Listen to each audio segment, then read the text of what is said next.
ვისაუბროთ წონის კლებაზე, რომელიც მე ვფიქრობ, რომ ყოველთვის ძალიან აქტუალურია და საინტერესოა, გიორგი, მითია თუ რეალობა, რომ გაზიანი წყალი წონის კლებაში გვეხმარება. ასევე ამბობენ, რომ წყალი სხვადასხვა დანამატებით, მაგალითად ლიმონით, გრეიფრუტით ან უბრალოდ ცხელი წყალი წვავს ცხიმებს.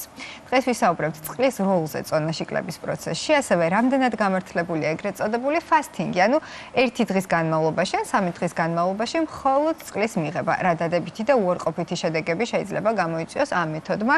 ენდოკრინოლოგი ელენე გიორგაძე შემოგვიერთდა. დილამშვიდობისა, მადლობა რომ ხართ ჩვენთან ერთად. დილამშვიდობისა, დიდი მადლობა მოწვევისთვის. საუბრობთ თემაზე, რომელიც მართლაც ყოველთვის ძალიან აქტუალურია. წყალი ჯანმრთელობისთვის ძალიან მნიშვნელოვანია. ჩვენ ყოველთვის ვიგებთ რეკომენდაციებს და ვისმენთ რეკომენდაციებს, რომ წყლის მიღება არის ძალიან საჭირო და მნიშვნელოვანი, თუმცა წონაში კლებასთან მიმართებით რა როლი აქვს წყალს? რა თქმა უნდა, წყალი ძალიან მნიშვნელოვანია და ორგანიზმს სჭირდება წყალი. ამიტომ საერთოდ დღე-ღამის განმავლობაში სეზონზეც არის დამოკიდებული, უნდა მივიღოთ 2-დან 3 ლიტრამდე. სხვათა შორის ეგ სიტუაცია ჩვენთან საქართველოში გამოსწორდა, იმიტომ რომ თუ მიაქცევთ ყურადღებას, ბავშვებს უკვე ბავშვობიდან რაც ადრე არ იყო, მიაჩვიეს, რომ უნდა მიიღონ დღის განმავლობაში წყალი და არა მერე როგორც მოდიან სახლში, ნუ ბავშვები არა საერთოდ ჩვენ ვიწყებთ საღამოს რატომღაც მარტო მიიღება წყლის, რაც არ არის გამართლებული.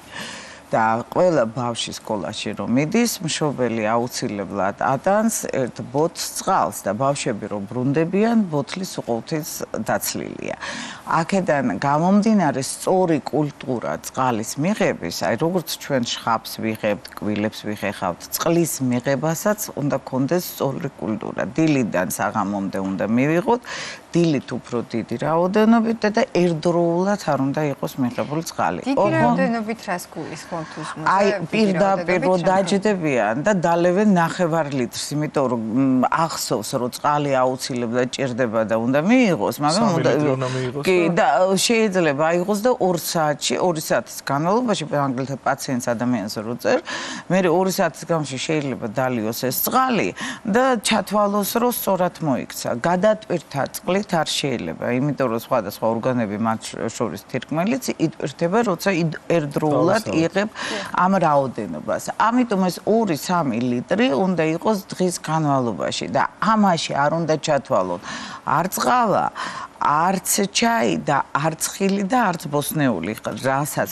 ჩვენ ვჭამთ, სხვადასხვა რაოდენობა შეიცავს. ხო, სწორია წვენს, სითხეს, მაგრამ ის არ უნდა დავთვალოთ, იმიტომ რომ ექიმი როცა ეუბნება 2 ლიტრი და მეორე ადამიანს 3 ლიტრი, თვლის რომ იმასაც მიიღებს. ანუ ერთად უნდა იყოს ეს მიღებული. ეს რაც ეხება წყალი, ოღონდ მე ვლაპარაკობ სუფთა წყალზე.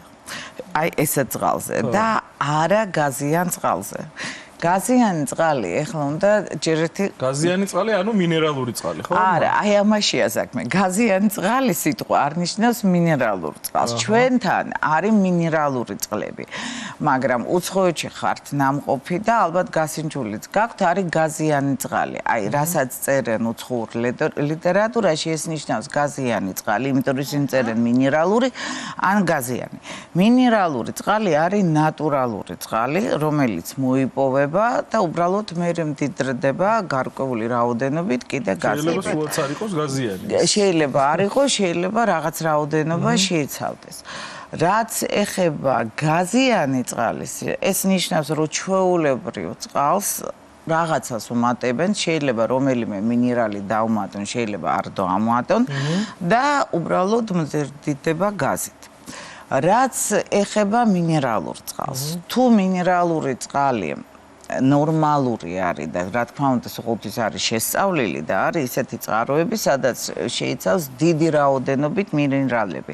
ამიტომაც ქვია მინერალური წყალი, იმიტომ რომ ეს ნიშნავს, რომ იქ არიან მინერალები: კობალტი, მოდენი, ნატრიუმი, კალიუმი, ხლორი.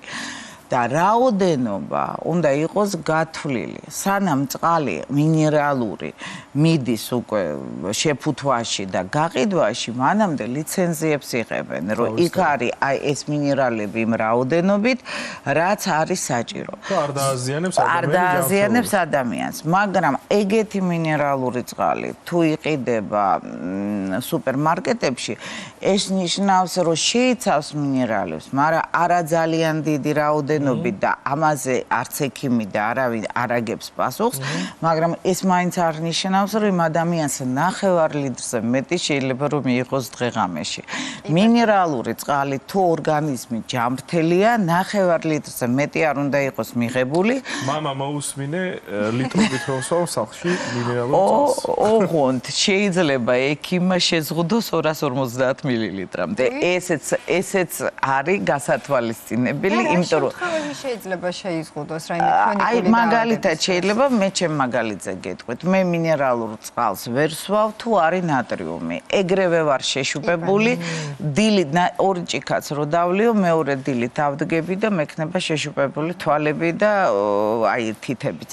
იმიტომ რომ ყველას აქვს სხვადასხვა დამოკიდებულება ორგანიზმის სხვადასხვა მინერალებთან. მაგალითად, მოდენიტო და კობალტიტო არის მინერალურ წყალში, იმ წყლებს საერთოდ უფრო ხმარობენ კოსმეტიკაში და არა იმისთვის, რომ მიიღოს ადამიანი. ძალიან პატარა რაოდენობით უნდა იყოს, იმიტომ რომ გადაჭარბებული ზოგიერთი მინერალი კი შეიძლება სიკვდილით არ ემუქრება ადამიანს, მაგრამ მაინც ზიანი კი და მით უმეტეს თუ ყოველდღე იღებენ და გროვდება ეს მინერალები ორგანიზმში, იმიტომ რომ ჩვენთან ყველაფერი ვიტამინები, მიკრო, მაკრო ელემენტები ორგანიზმში გროვდება, კეთდება დეპო და იმ მომენტში რომელ უჯრედს ან ესენი საერთოდ არიან ან კონფერმენტები, ან უჯრედის შემადგენლობაში შედიან.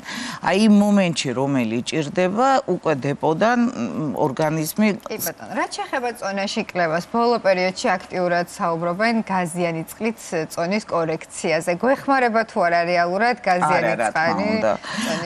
რა თქმა უნდა, არა პირიქით. გაზიანი წყალი თუ ადამიანი ფიქრობს თავის წონაზე, არის ცუდი.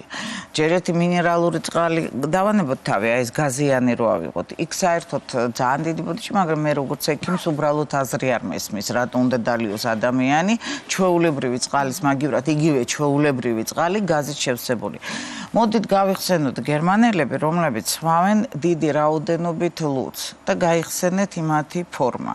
გაზიანი წყალი ადიდებს კუჭს. და ადამიანი, რომელსაც ახლა იცით როგორ არის, აი მაგალითად მე რომ მოვინდომო ხვალ, რომ დავდგე თქვენ წონაზე, ძალიან გამიჭირდება, იმიტომ რომ თქვენი კუჭი ამხელა და ჩემი კუჭი სამწუხაროდ ამხელა. გაზია, ანუ თქვენთვის იქნება საკმარისი, რომ დანაყდეთ, იმიტომ რომ კუჭის შევსებიდან მიდის პირველი სიგნალი მიდის პირის ღრუდად, მაგრამ კუჭიც აძლევს ძირითად სიგნალს, რომ მე სავსე ვარ, თავი გამანებენ და მეტი ნუღაჭამ.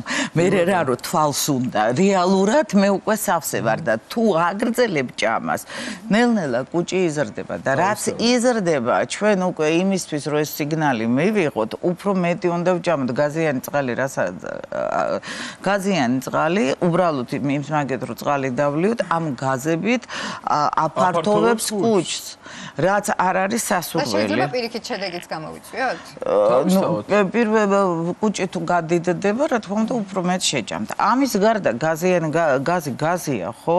რა ხდება? მეტეორიზმი ხდება და შებირილობა ხდება და მე მთელი დღე თუ დიდი რაოდენობით დალია აწუხებს უკვე ნაწლავებით შებირილობა. ეს მითი დავამსხვრიეთ, გაზიანი წყალი არ გვეხმარება წონის კორექციაში, თუმცა რაც შეეხება წყალს სხვადასხვა დანამატებით, მაგალითად ლიმონიანი წყალი, გრეიპფრუტიანი წყალი, მსმენია რომ ცხიმს წვავს. არანაირ ცხიმს ვაფშე წყალი არანაირ ცხიმს არ წვავს. უბრალოდ ნუ ზოგიერთ ადამიანს და ამაში სხვა შორის ვეთანხმდები, რომ მაგალითად ლიმონიანს რომ უფრო ადვილად იღებს ამ 2-3 ლიტრს, მაგრამ არიან ადამიანები, ვინც პირიქით ლიმონს ვერ იტანენ წყალში. ამიტომ ეს უკვე როგორ ვთქვათ, გემოვნებაზე არის. ვიღაცას მოწონს ლიმნი წყალი, ვიღაცას არა. მე მაგალითად ლიმნიანი წყალი უფრო მალე მიკლავს წყურვილს, წყურვილის კი, რა თქმა უნდა. რა თქმა უნდა, იმიტომ რომ ლიმონის გემოს რო აძლევს უფრო მალე, მაგრამ ის რომ წყალი იმოქმედოს ზონას დალევა, როდის უფრო მიზანშეწონილია, კვებამდე თუ კვების შემდეგ და რა რაოდენობა უნდა დავლიოთ? ეს იცით როგორ არის, საერთოდ სამწუხაროდ ესეც არის ჩვევა. როგორც ადამიანი ბავშვობიდან არის მიჩვეული.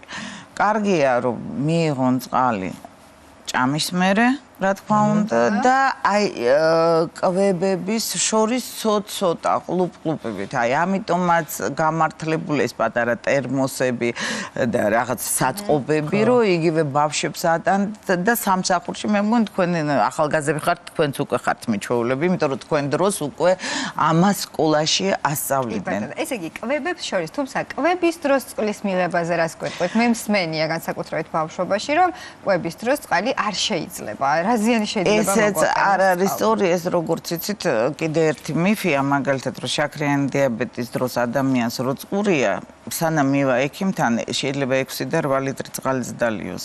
და დედა არ შეიძლება, უნდა შეიკავო თავი. არავითარ შემთხვევაში ორგანიზმი თვითონ ითხოვს. ნახეთ, ეხლა თუ თქვენ მიდიხართ სადღაცა რესტორანში, იქ კვება იმისთვის რომ იყოს გემრიელი, უფრო მარილიანია, წიწაკასაც შეიცავს, რა თქმა უნდა, მოთხოვნა იმ მომენტში გაქვთ და უფრო მეც მიიღებთ.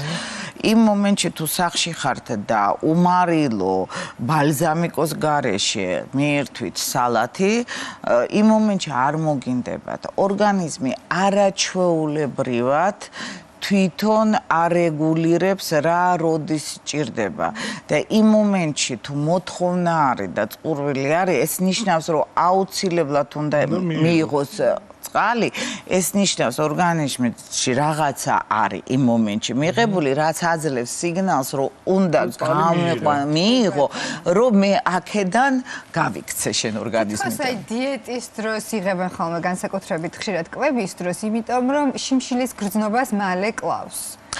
არ კლავს შიმშილის გრძნობას, უბრალოდ არსებობს, მაგრამ ნუ არ ვიცი ეს ზოგიერთ ადამიანებთან, რომ წყალს რო დავლევ, ხდება კუჭის შევსება. აი ზუსტად იმაზე რაზეც ვლაპარაკობდით, რომ აი სიგნალი შევამციროთ. მაგრამ წყალი დიდხანს არ ჭირდება კუჭში, ამიტომ 15-20 წუთში მაინც ეს შეგრძნება იქნება. უბრალოდ საქართველოში სანამ არ იყო ეს კულტურა წყლის, გასტროენტეროლოგი რომ მოიყვანოთ, წყალზე ცოტა სხვანაირად ელაპარაკებს, ენდოკრინოლოგი სხვანაირად ელაპარაკებს. იყო ესეთი დიაგნოზი და ზოგჯერ ეხლაც ხდება მშრალი კოლიტი.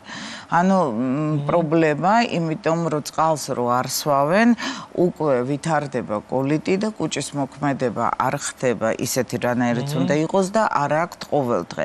მერე იწყებენ იმის მაგივრად, რომ პირველ რიგში გამოასწორონ ხილით და წყლით, ნორმალური წყლით რეჟიმით, იწყებენ სენადეს და რაღაც პრეპარატების მიღება და ჩვენთან ეს ცნობილი მომენტია, რომ ზუსტად მშრალია, იმიტომ რომ არ ვიღებთ ნორმალური რაოდენობით კოლიტი. აი ვისაც აქვთ მიდრეკილება ამ კოლიტისთვის, იმათვისთვის უბრალოდ მიზანშეწონილია, რომ დილით სანამ შეჭამენ, პატარა ჭიქით მიიღონ წყალი. ეს არ ნიშნავს, რომ ლიტრი უნდა დალიო, 200 მილილიტრი, 150 მილilitrით საკმარისია. კი ბატონო. აი ეგრეთ წოდებული ფასტინგი საკმაოდ პოპულარულია ახლა და ბევრი ადამიანი მიმართავს, ეს არის მხოლოდ წყლის მიღება დღის განმავლობაში. ადამიანების რაღაც კატეგორია მხოლოდ ერთი დღე იცავს, ასე ვთქვათ, ამ ფასტინგს და მიმართავს, არიან ადამიანები, ვინც 2-3 დღის განმავლობაში ახერხებენ. ეს და უფრო მეტიც. ეს რამდენად რეკომენდებულია, რამდენად შეიძლება და სჭირდება თუ არა წინასწარ შემზადება ორგანიზმს ფასტინგის. ფასტინგის სხვადასხვა მართალი ბრძანდები და არა მარტო ეგეთი ფასტინგი საერთოდ არსებობს. სხვადასხვა ну აბსოლუტურად სხვადასხვანაირად კეთდება. შეიძლება ერთი დღე იყოს ადამიანი მარტო წყალზე, მაგრამ ექიმის გარეშე თუ ამას წყვიტავს, ძალიან ჯანმრთელი უნდა იყოს. იმიტომ რომ ფასტინგის დროს უნდა იყოს დადგენილი, იქ უკვე 2 ლიტრი წყლით ადამიანი არ მაყოფილდება. ამიტომ უნდა იყოს დადგენილი, რამდენი შეიძლება მიიღოს ეს წყალი. მერე თუ ამ ფასტინგს აკეთებს დაუშვათ კვირაში ერთხელ, ერთი დღე და მუდმივად, მაშინ ორგანიზმი ამას ეჩვევა და ეს არის უკვე როგორც წესი და მისი ცხოვრების წესია და არ არის დღეს ამ კვირაში გავაკეთე, იმ კვირაში არ გავაკეთე. და თუ აკეთებს აი ესე გავაკეთე 1-3 დღე და მე ისევ დავიწყე ჭამა, ნუ კი იმ 3 დღეში დაიკლებს 2 კილოს და მე შემდეგ ჭამას რო დაიწყებს, იმიტომ რომ ერთი სული აქვს რო ჭამა დაიწყოს, მოიმატებს 3-4 კილოს. ამიტომ საერთოდ დრაშია საქმე, რასაც ხშირად ვამბობ და არავის არ მოწონს, ოღონდ ჩემ თავსაც უნდა უთხრა ზოგჯერ ეგ ყველაფერი კაია ზომიერად. ყველაფერი შეიძლება და ზომიერად. ისიც აი მაგალითად ძალიან კაია, როცა ამთავრებენ კვებას და 14 ან 12 საერთოდ მიზანშეწონილია, რომ 12 საათიანი ეს ყოველთვის იყო და 12 საათიანი პაუზა იყოს. კვების შორის არა. საღამოს რო დაამთავრონ და დილით რო დაიწყონ 12 საათიანი პაუზა რო იყოს, მინიმუმ უნდა იყოს 10 საათი. ყოველდღიურად თუ 10 საათიანი საერთოდ ესე თუ ჩვევა აქვს შესვენება კუჭნაძლას, კუჭნაძლავი მუშაობს ნორმალურად და რიტმი არის ფიზიოლოგიური. აი ეხლა ნახეთ, პატარა ბავშვებიც ახალგაზრდებიც მოდიან და ამბობენ, რომ ძილი მაქვს დარღვეული. ეხლა თქვენ ძილი გაქვთ დარღვეული სხვა რაღაცის გამო, იმიტომ რომ თქვენი მუშაობის სტილი სხვანაირია.